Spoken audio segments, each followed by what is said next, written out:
ওপরের লেয়ারটা কতটা ক্রিস্পি আর ভেতরটা ঠিক কতটা জুসি আর তুলতুলে নরম সেটা নিশ্চয় আর মুখে বলতে হবে না।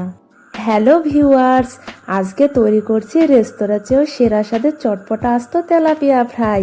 এমন সিক্রেট মশলায় তৈরি যা মাছের একদম হাড় পর্যন্ত পৌঁছাবে। চলুন শুরু করা যাক। ফিশ ফ্রাইয়ের জন্য আমি এখানে মাঝারি সাইজের 3টে জ্যান্ত তেলাপিয়া মাছ নিয়েছি। দেখুন মাছগুলো কতটা ফ্রেশ। এবার এগুলোকে খুব ভালো করে পরিষ্কার করে ধুয়ে জল ঝরিয়ে নেব।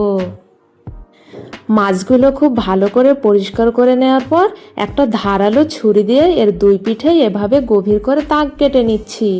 এতে আমরা যে স্পেশাল মশলা তৈরি করব তা মাছের একদম ভেতর পর্যন্ত খুব সহজে পৌঁছাতে পারবে। এবার ফ্রাইয়ের জন্য স্পেশাল মশলাটা তৈরি করে নেব।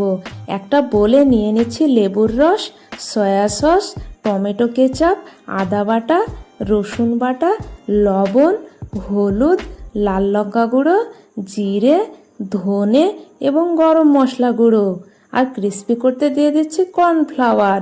এবার সব কিছু একসাথে খুব ভালো করে মিশিয়ে নেব। মশলার এই ঘন পেস্টটি এবার মাছের গায়ে খুব ভালো করে মেখে নিতে হবে। বিশেষ করে ছুরি দিয়ে কেটে নেওয়া অংশগুলোর ভেতরে মশলা যেন আঙুল দিয়ে ভালোভাবে ঢুকে যায়, সেদিকে খেয়াল রাখতে হবে। মাখানো হয়ে গেলে মাছগুলোকে 15 থেকে 20 মিনিটের জন্য ম্যারিনেট হতে দেব। এবার ফ্রাই প্যানে পরিমাণ মতো সয়াবিন তেল খুব ভালো করে গরম করে নেব। তেল থেকে যখন হালকা ধোঁয়া উঠতে শুরু করবে তখন ম্যারিনেট করা মাছগুলো সাবধানে তেলের মধ্যে ছেড়ে দিচ্ছি। চুলার আঁচ মাঝারি রেখে প্রতিটি পিঠ 4 থেকে 5 মিনিট মচমচে হওয়া পর্যন্ত ফ্রাই করে নিতে হবে। এক পিঠ সুন্দর লালচে হয়ে এলে খুব সাবধানে উল্টে দেব। মাছ দুটোর দুই পিঠই যখন একদম সুন্দর ক্রিস্পি হয়ে যাবে তখন তেল ঝরিয়ে এক এক করে প্লেটে তুলে নেব। ব্যাস তৈরি হয়ে গেল আমাদের জিভে জল আনা রেস্তোরাঁ স্টাইল আস্ত তেলাপিয়া ফ্রাই। ওপরের মুচমুচে লেয়ার আর ভেতরের নরম তুলতুলে স্বাদ মুখে লেগে থাকার মতো।